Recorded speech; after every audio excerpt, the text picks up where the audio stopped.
some of the units turn towards the camp, and this is where one of the most comical things happens: is the camp followers now turn on the Teutonic Order soldiers, and they bar them entry from the camp. Now the knights quickly build up a wagon fort, and to serve as an improvised fortification, but it did not really hold too long. And this is where, like, most of the casualties anyways happen, like any typical war. The actual battle sees minimal casualties, but a lot of it was going to happen in the retreat and the rout. Yeah, we also have to keep in mind that the flanking maneuver was still encircled. They didn't manage to break out, and they couldn't flee nowhere. So essentially, the entire flanking maneuver, the entire force, was nearly completely slaughtered. True. And now there are two things we need to discuss about this battle, because this is where the battle ended. It was going to be a victory, and we'll get to the aftermath in a bit, but there's two things we should talk about that happened. Let's tackle the smaller one first. Is the Teutonic Order blamed their defeat on the Knights of the Lizard Union, because this group of knights was supposedly very sympathetic to Poland. And in the critical moments of this battle, when the Lithuanian cavalry had come back, he had his banner lowered, which demoralized a lot of other units around him, which led to the retreat. And because of this, their commander, Nicholas von Rennes, he was beheaded without a trial. And this was kind of like, which gave rise to a legend that would stay with it for the myths of the Teutonic Order, that they had been stabbed in the back, which stayed into, like today itself. Like, many people, if they talk about the Teutonic Order, they'll say they were stabbed in the back at the Battle of Grunwald.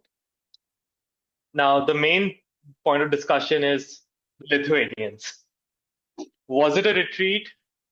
A feigned retreat, or was it an actual retreat that they managed to get themselves together? That is something that is still up for debate. No one really knows.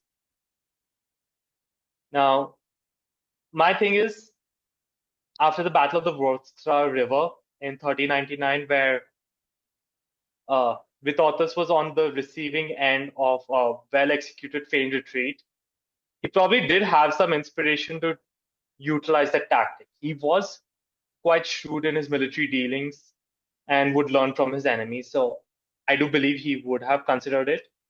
But the problem is, I don't think many of the men would have known about this.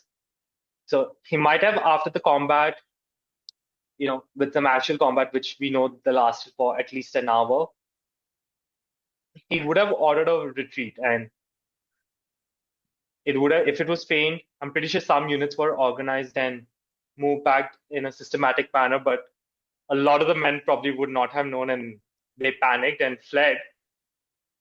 And that caused the Teutons to genuinely believe that, hey, these guys are done. The major thing was also that the Czechs who were in the center didn't know what's going on. They actually were very close to routing as well, because they were panicked and getting outflanked.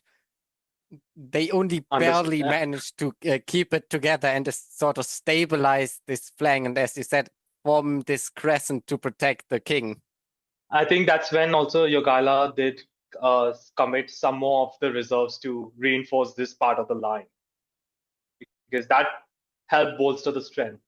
Now, I think, since even though it was supposed to be a feigned retreat and many of them actually retreated, and we know immediately a lot of the banners that were on the Teutonic left did not continue in the pursuit. They wheeled about to attack the Polish half of the army.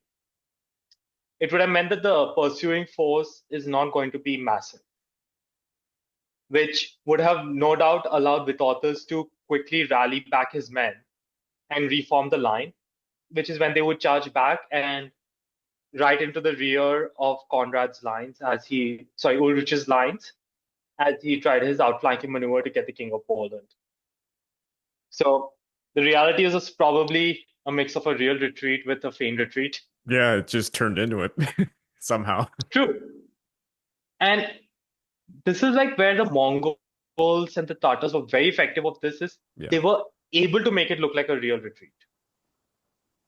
If you see an army withdrawing in good order, you know that their discipline is there. You know that morale is still pretty high, or it's not broken, at least. You can conclude that you know they can still pose a threat.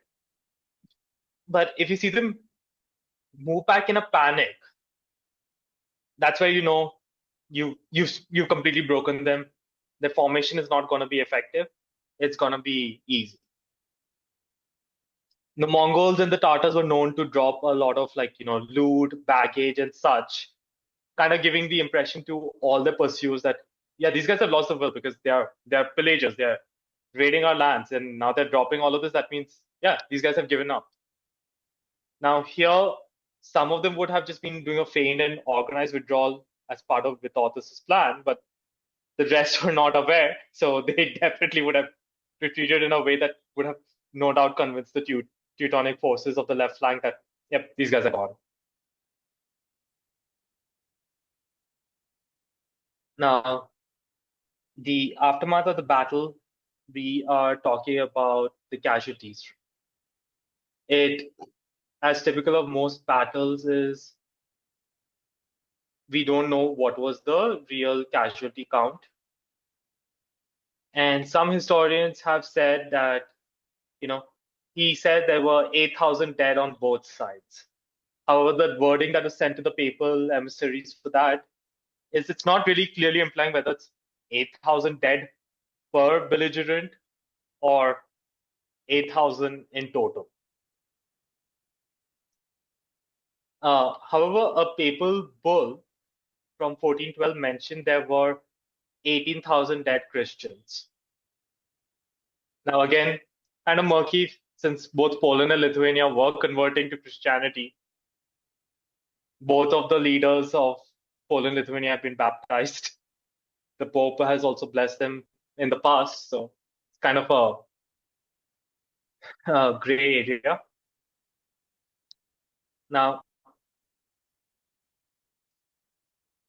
what is commonly accepted as the casualties, though, it seems to be that at least of the main brothers of the Teutons, out of the 273 that went to battle, 270, sorry, between 200 to 207 of them died. So it's a good chunk of the elite knights that have been killed.